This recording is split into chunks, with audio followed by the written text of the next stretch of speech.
Ahoy Captains, it's Baz again with another video from World of Warships Legends.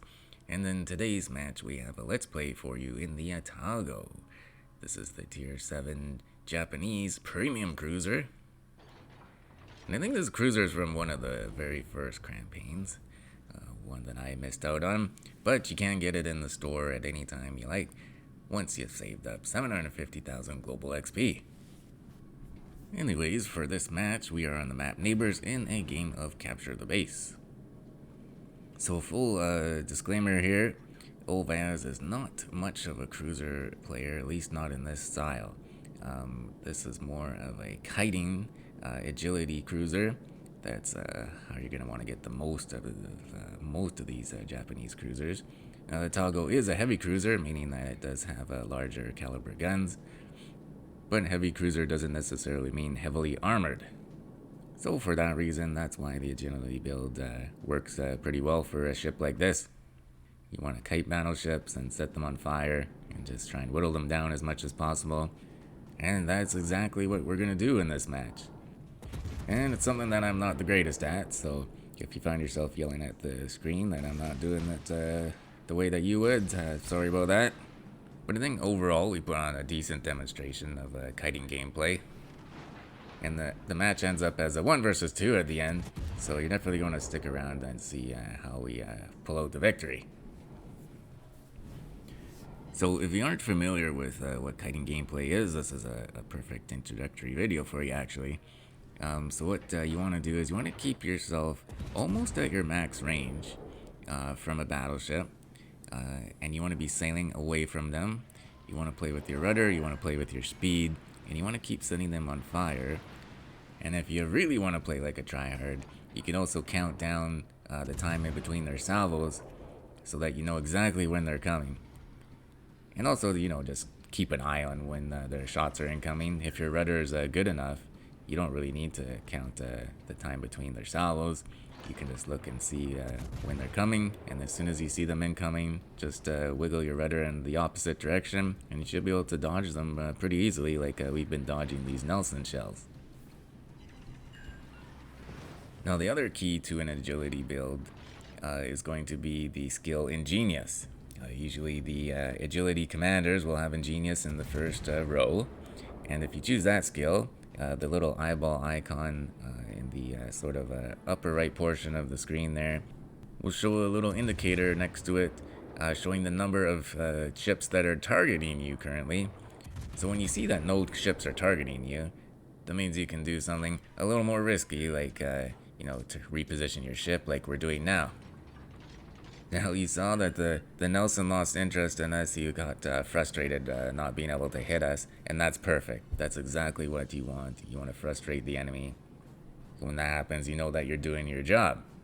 And what is that job, you ask? Well, that's to distract the enemy by actually getting them to shoot at you. You do want them to shoot at you and not your teammates. There are certain cruisers where you want to hide behind islands, and that's all fine and dandy. But when you're playing that type of ship and you're hiding behind an island, that means you're not getting shot at, your teammates are getting shot at. And who knows, maybe if they're not positioned well, they're getting hit pretty hard. But when you're playing an agility cruiser and you're getting shot at, that means you're getting low risk shots coming at you. And that's better than high risk shots going towards your teammates. So you can actually use this type of gameplay at any tier.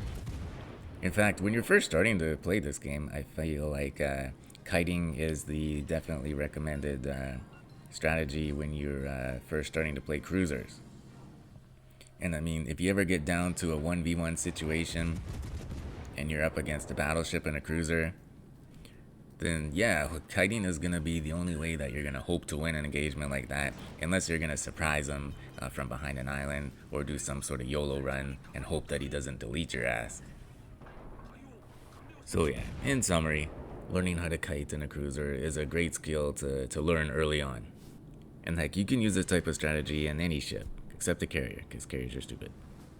Speaking of stupid, our team is not positioned very well. At least the 4 ships that are near us are not positioned very well. In fact, 2 of them are touching tips. What in God's name are you thinking? You can see how we were positioned. We were trying to get a crossfire, and specifically on that Suzuya, and we just couldn't resist taking a shot at him, which was really stupid actually, because there was a freaking Kansas right in front of us.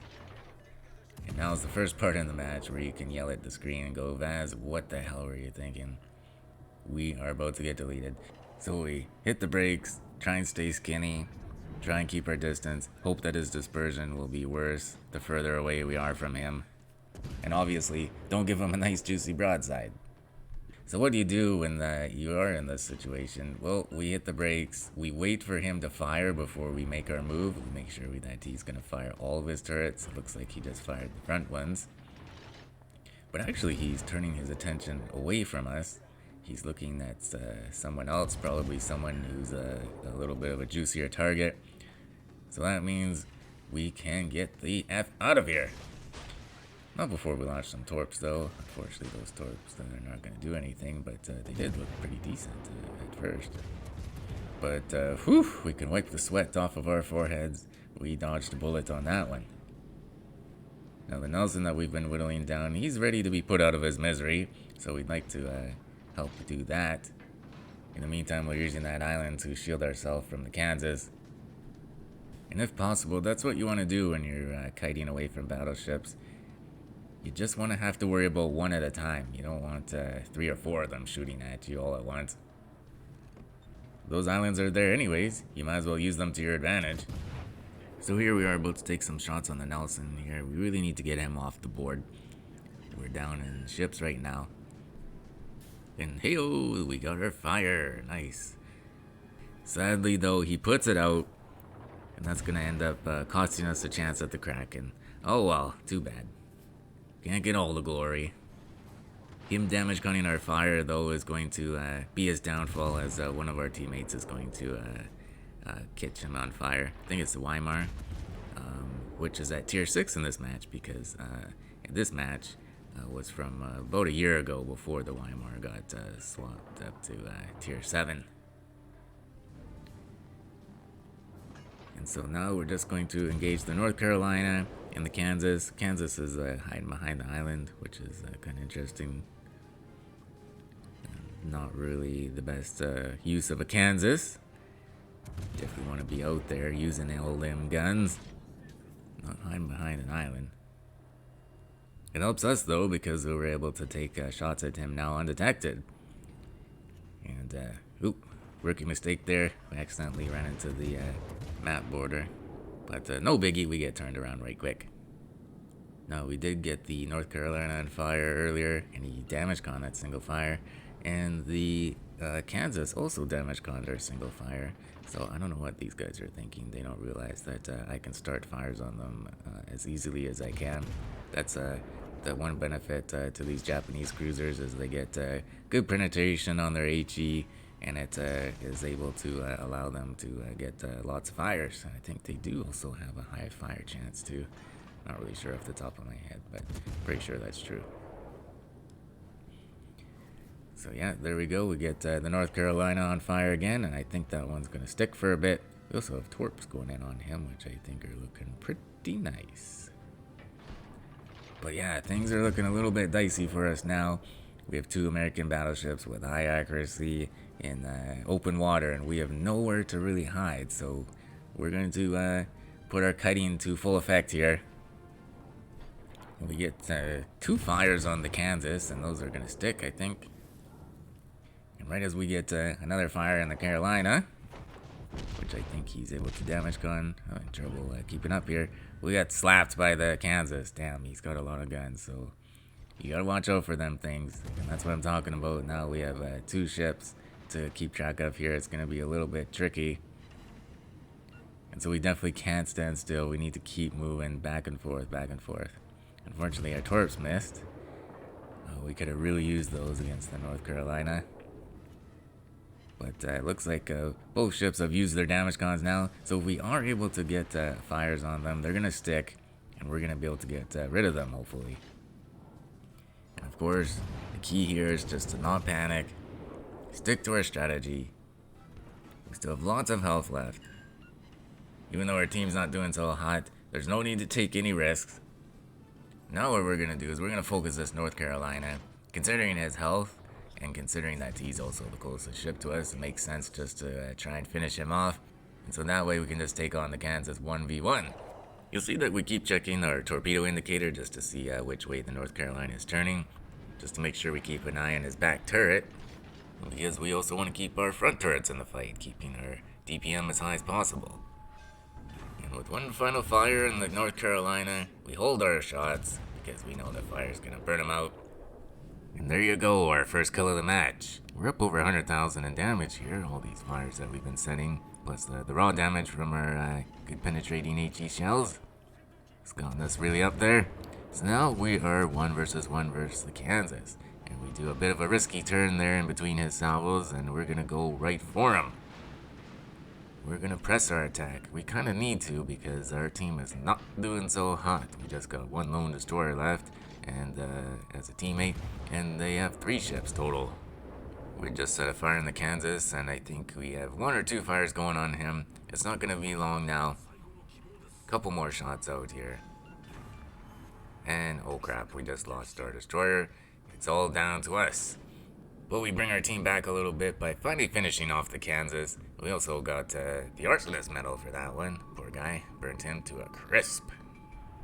And I guess I was forward thinking here. I was trying to turn towards where I thought the enemies would be. And we end up beaching ourselves. Whoops. Thought the rudder was a little better than that on this damn ship. Must be the frickin' turning circle. Damn turning circles anyways. So while we dock against this island and let a few injured sailors off, we're going to get our commander up on the screen real quick. We're using Ganuchi Makawa. He's the concealment cruiser commander. And our skills, of course, are all the usual, beginning with Ingenious, full speed ahead, Sponge, steer clear, and for the legendary skill, fully packed. And then for our inspirations, we're using Minbelly and Charles Madden because we want to help our reload time, and we also want to help our horrible Japanese cruiser main battery traverse speed. And Madden's really the only base commander that really helps with that. Of course, everyone knows all the pay-to-win commanders that can help with that a lot more. But I like to assume that not everybody has those commanders. So I personally like to recommend the base commanders as much as possible. Alright, so we have 2.5 minutes left here. We're down to just ourselves against 2 ships. We need to find them. And lo and behold, we found them. Instead of turning and running, those guys have come into our base, so we know exactly where at least one of them is. All they had to do was turn and run. Turn and run. That's all they had to do. Would have been so easy too. And they would have won the game. So yeah, this is the perfect example of a team trying to win way too hard. Especially since the Suzuya is like, quarter health? And he's slaying broadside in our base for some reason. And so we're going to demonstrate how deadly the AP can be on these heavy Japanese cruisers. The first salvo against the Suzuya, and that is the high caliber medal, thank you very much. And our first salvo with AP loaded, that's us a Citadel. And I think all it should take is one more shot to this dummy. Your buddy, all the torps in the world aren't gonna save you now. He's trying to juke and jive now. We probably could swap back to HE, but whatever. He's not gonna last much longer. And we're trying to avoid his torps at the same time. So lots going on here. And we're also trying to avoid shots from the turpits. And we were able to finish off the Suzuya. That netted us our 3rd kill of the match. And we also dropped our detectability, so it gave us a quick second here to catch our breath before we engage nearly dead turpits. What are you doing, buddy? This guy should be back in his own base with less than a minute left now and a points lead. He is just pretty much throwing the match for his team. And then to make matters worse, he's trying to turn away from us and he's basically gonna beach himself. It's just so funny. Oh my goodness. What are you thinking, guy? Anyways, we finish him off. We put him out of his misery. We'll let him hang his head in shame. But there you go. We secured the victory for our team. And I think that if that destroyer teammate of ours would have died just a little bit sooner, we might have had ourselves a solo warrior in this one. You could see just how old this match was. Sometimes it takes me a while to get around to do the recordings. Anyways, here we are in the results screen. A good 500,000 in silver, very nice. 4 sinkings, the frickin' Dreadnought medal in a cruiser, Arsonist medal, high caliber medal, and over 149,000 in damage. And there you have an amateur example of how to kite in the Atago. Well, hope you did enjoy that video, guys. If you did, hit that thumbs up button for me. If you want to see more of my videos, hit that subscribe button. Feel free to leave a comment down below.